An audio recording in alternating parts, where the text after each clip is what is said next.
So if we go back to when you first started this diet, can you give us an example of kind of what your diet was like beforehand, and then kind of what was hardest for you in adopting a plant-based diet? Yeah, so my diet before consisted of cheeseburgers, ramen noodles, grilled cheese sandwiches. Typical American diet? Pretty much like all the worst things you could think of. Yeah.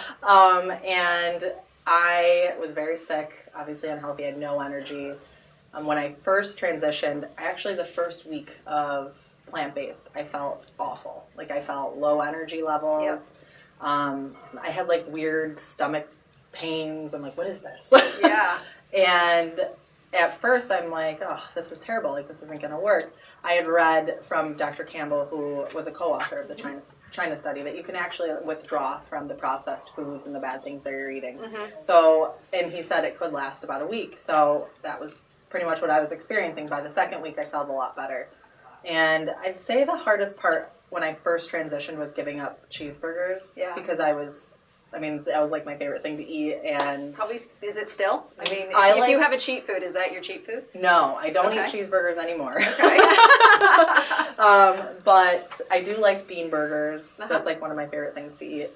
And I'd say like it took me a while to like get over kind of the addiction that I had to these like comfort foods.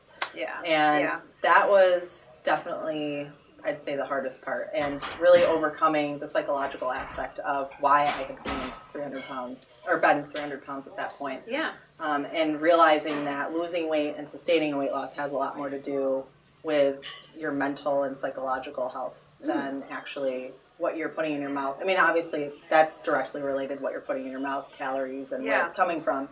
But sustaining it is definitely related to your mental health and psychological health, too.